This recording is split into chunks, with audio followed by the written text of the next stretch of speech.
கட்டுவாள அதுபோல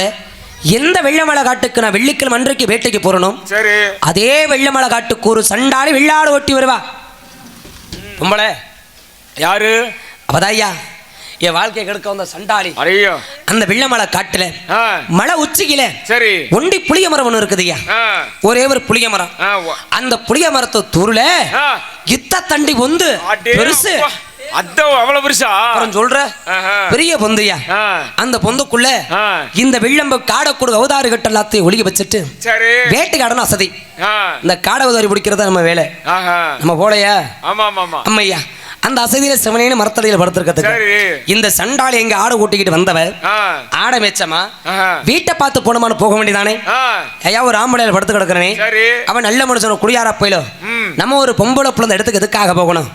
நம்ம வாட்டில ஆடை ஓட்டிக்கிட்டு விலகி போயிருமோ நினைச்சவா அன்னைக்கு போயிருந்தானா அப்புறம் இன்னைக்கு இந்த பம்பு